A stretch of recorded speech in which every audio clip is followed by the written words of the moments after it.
E aí é o algoritmo da prosperidade, sabe disso? São algoritmos milenares. A vida é uma dádiva. A probabilidade de nós dois estarmos sentados aqui, vista 300 anos atrás, ou 100 mil anos atrás, é zero. Vê quantos tiveram que lutar pela vida, escapar ali num segundo, que se tivesse sido abatido, você não estava aqui hoje. Então a probabilidade de eu estar conversando com você hoje é zero. Então isso é absolutamente um milagre, a vida. Você está aqui, a gente está batendo esse papo. Aí você fala, bom, então eu estou aqui, pô, eu ainda tenho consciência disso tudo. Legal. Como é que você dá um significado para a vida? Aí, meu amigo, é o seguinte, muito trabalho para a sua vida ter um significado, inteligência, não no sentido de ser o mais inteligente, nada disso, inteligência no sentido de fazer a coisa certa, intelligere, o latim antigo é compreender. Então, meu pai, assim, eu jovem ainda, toma aqui um estojinho, ele vendia material escolar, tinha um estojinho lá, o estudo é a luz da vida. Estuda, hein? Usa o seu tempo, hein? Se não estudar, vou te botar para trabalhar. Ai, meu Deus do céu. Trabalhar é o que ele faz, ele sai cedinho, volta à noite. Hoje eu trabalho até 1h da manhã, 2h da manhã, quando está no governo, trabalha direto e tal. E você nem sente, por quê? Se você faz o que você gosta, você nem sente o esforço, você está avançando, aprendendo o tempo inteiro, está dando certo, aí você tem os recursos para poder melhorar um pouco mais. A vida é extraordinária por isso, porque é um eterno aprendizado. Você aprende com os jovens, por exemplo, nesse mundo digital, vocês dão de 1000 a 0 em qualquer um da minha idade. Vocês estão bem mais avançados, vocês é que estão fazendo essa revolução. Compartilhar conhecimento, a velocidade em que vocês giram é muito maior que a nossa.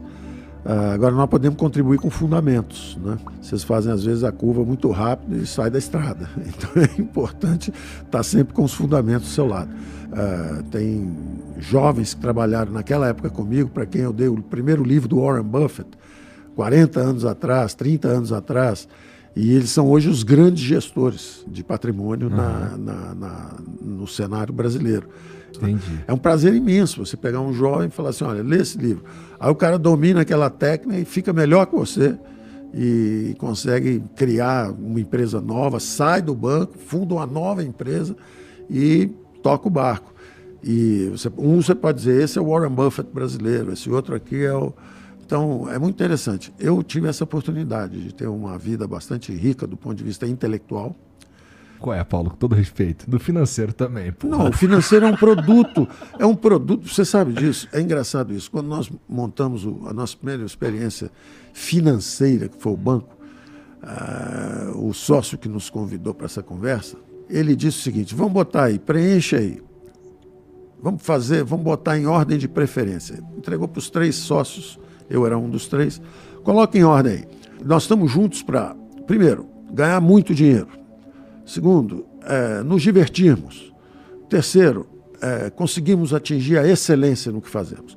Vamos colocar isso em ordem de prioridade, cada um de vocês aí. Para mim, foi simples, foi 1 segundo. Eu botei rapidamente, quero me divertir, devo atingir a excelência, portanto... Não vai ter jeito. O dinheiro vai chegar como um efeito de você fazer o que gosta. E eu até brincava e dizia o seguinte, o Pelé virou Pelé porque ele ficava tocando piano o dia inteiro, ou ele ficava jogando futebol o dia inteiro porque ele adorava jogar futebol. Então, quando você... E aí tem vários livros depois que vem, conta essas histórias, os outliers. Esses caras, na verdade, são caras que adoram o que fazem. E como eles gostam do que fazem, eles fazem bem. E como eles fazem bem, a sociedade retribui pagando bem pelo serviço desses indivíduos. Tem coisas maravilhosas que eu falo sempre quando falo de educação, comprar um livro, cara, um livro. Hoje nem precisa comprar o livro, hoje você recebe digital, é mais barato, você tem acesso a tudo isso.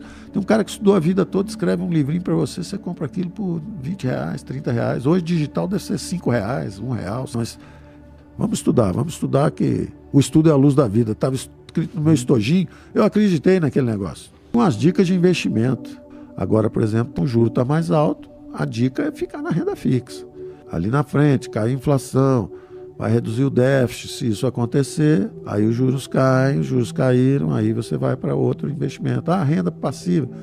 Pode comprar um imóvel para aluguel, pode comprar ações de boas empresas, mas aí nunca ande sem assistência, entendeu?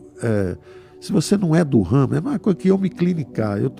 Se eu ficar doente, eu não posso me autoclinicar. Eu tenho que saber do médico, vou para o SUS, vou para não sei aonde. Vai pegar informação em algum lugar, vai buscar ajuda especializada. Eu acredito no conhecimento, entendeu?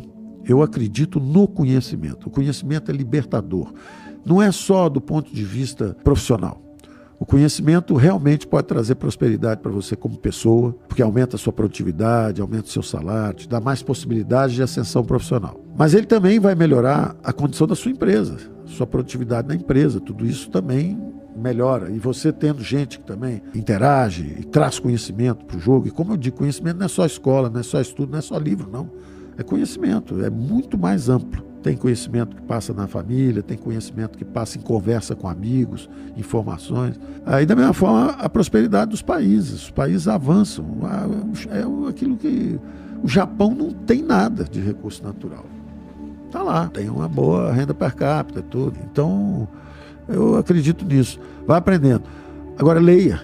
Vai ler o Warren Buffett, vai ler os caras que deram certo fazendo esses investimentos.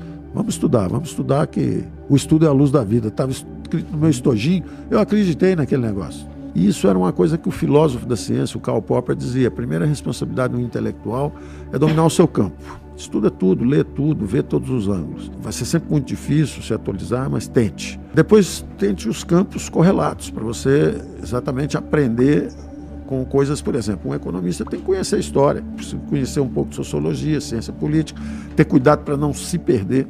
Por exemplo, vai para a ideologia. Esse é um caminho da perdição. Vou dar um exemplo específico. Karl Marx, como economista, é um pós-ricardiano menor. Talvez o mais influente pensador político que a história já registrou. Certamente um historiador e sociólogo com alguma sensibilidade poética para o momento que ele estava vivendo. Ele vendo, na verdade, um mundo de miseráveis, né, que saíam do campo e iam para um início de urbanização na Inglaterra. Então, evidentemente, ele via alguém muito pobre, às vezes até 14, 15, 16 anos, saindo de uma vida miserável em busca de uma vida um pouco menos miserável. E ele mistura isso com uma exploração do capitalismo dos pobres, sem perceber que o indivíduo se moveu porque ele estava fugindo de uma miséria maior ainda. É um homem que tem um impacto enorme, sobretudo, e é uma perdição do ponto de vista intelectual para um economista. As ciências econômicas dizem, por exemplo, que o capital não explora o trabalho, o capital aumenta a produtividade do trabalho. Exemplo, onde há só gente e pouco capital, a China, durante o período comunista brabeira, o Mao Tse-tung, mais de 40 milhões de mortes por uma grande fome, produtividade baixíssima e salário miserável, porque não tinha capital, só tinha gente. Então, o salário é um salário muito baixo. É como o Malthus falando também durante a Idade Média. O salário era a lei de ferro dos salários, era o salário suficiente só para procriação. A população não crescia. Estava sempre em torno de 200 milhões de habitantes. Ia para 220, faltava comida, tinha uma guerra, voltava para 180. Justamente quando começam a se distribuir as técnicas de comercialização, a produtividade, a industrialização, as inovações tecnológicas, a população do mundo, depois de 1000 anos, oscilando em torno de 200 milhões, ela dispara e está agora chegando a 8 bilhões. Ou seja, se nós fôssemos ainda 200 milhões, seríamos super ricos todos. Todo mundo era bilionário. Mas nós mesmos é que transformamos essa abundância de recursos em mais gente, mais filhos, vamos crescer, vamos ter... Está tudo certo, é uma escolha humana. Em vários, por exemplo, a Europa é um continente em declínio populacional, com a demografia perversa, porque eles já chegaram a uma civilização sofisticada o suficiente para dizer, olha, eu estou mais preocupado com qualidade de vida que com quantidade. Então agora nós vamos ter famílias menores. Aí eles começam a descer. Mas aí começam a receber fluxos migratórios de países onde há ainda fome, desesperança, miséria. E aí esse povo começa a fluir em busca de melhores oportunidades. E aí você vê as deduções completamente equivocadas, como é que o socialista se perde completamente do ponto de vista de teoria econômica e leva, inclusive, países à miséria. Está aí a Venezuela, Cuba virou um país miserável, renda per capita baixíssima. E você vê os outros países que seguiram o caminho da prosperidade. O socialista, como uma filosofia, se ele for um social-democrata, tudo bem. Tá tudo certo, é como um liberal-democrata, está tudo certo também. O problema é realmente o extremismo. quando você exagera para um lado e a reação vem do outro, porque normalmente é assim, o extremismo do lado, o extremismo do outro lado, começam a bater e infeliz a vida de todo mundo. Quando, na verdade, nós tínhamos que ter uma convivência pacífica, e celebrando a harmonia. Agora, há ideologias que dividem as populações. Se você diz que tem um conflito permanente de rico contra pobre, você aí o outro começa a se armar. Um começa a invadir terra, aí o outro pede para usar revólver. Você vai invadir minha terra, vou te dar um tiro. E não é um caminho muito construtivo. É por aí que um economista se perderia. Pela ideologia é um Pela ideologia. A ideologia é uma perda extraordinária, porque justamente o que acontece? Os países onde a China, quando o Deng Xiaoping, ao contrário do Mao Tse Tung, quando o Deng Xiaoping abriu a China para capital estrangeiro, para tudo isso, para fazer as grandes fábricas, etc. A China começou a se tornou capitalista. Hoje o capitalismo é o país mais capitalista do mundo, é o capitalismo selvagem mesmo, não tem sindicato, não tem oposição, não tem imprensa criticando, não tem nada.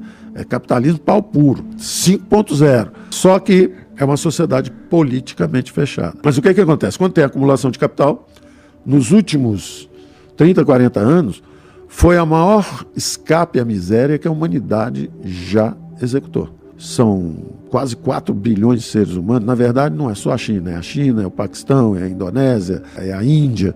Quer dizer, toda a Eurásia, a gente chama dos eurasianos, né? O maior escape à miséria que já houve na história da humanidade.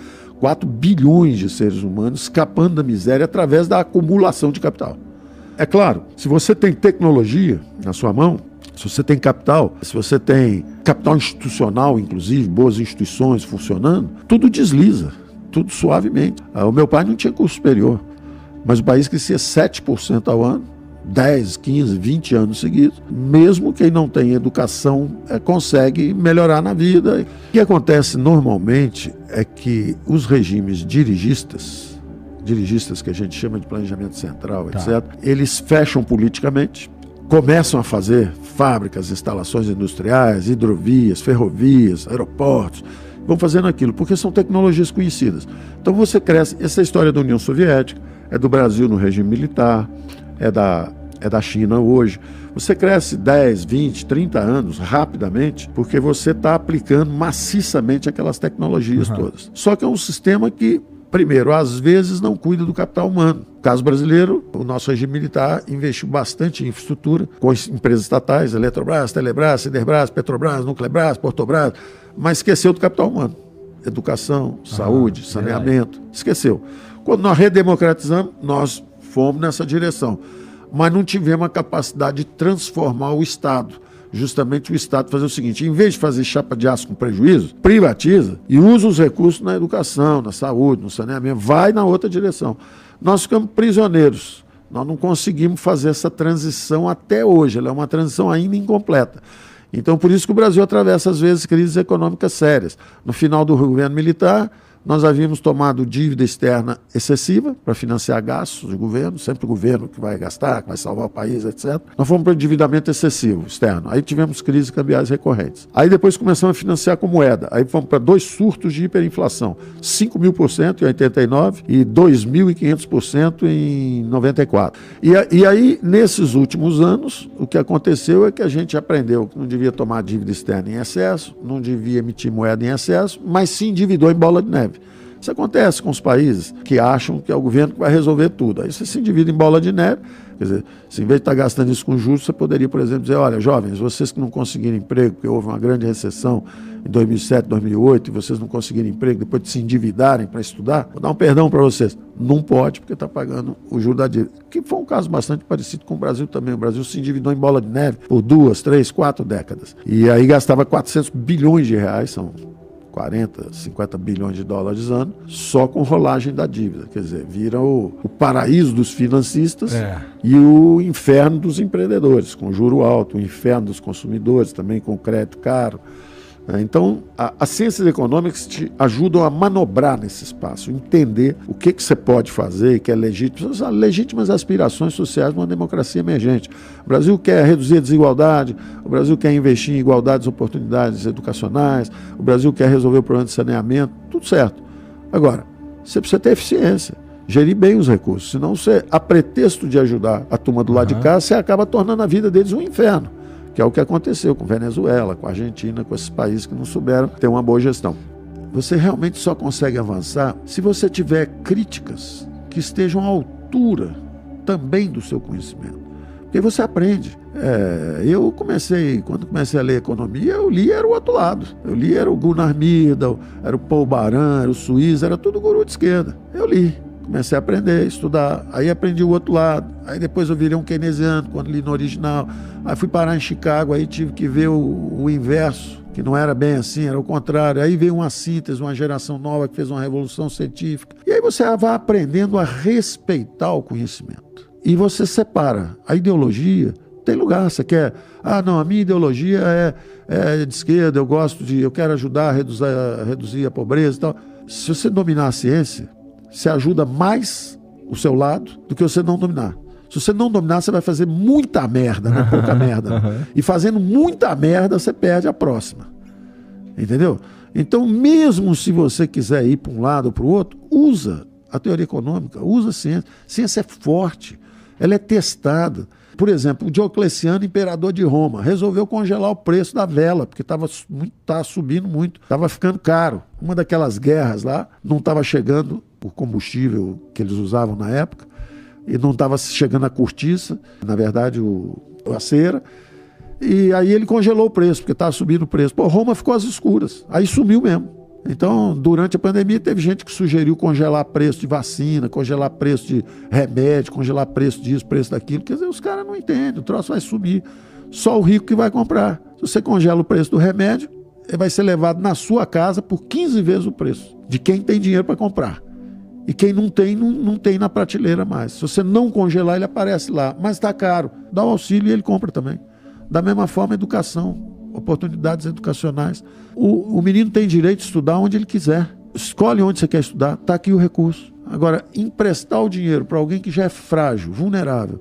Aí o cara vai, não consegue terminar o curso, está devendo a escola, já fica negativado no crédito. Quer dizer, então às vezes você é cheio de boa intenção, faz besteira e prejudica as pessoas que você queria ajudar.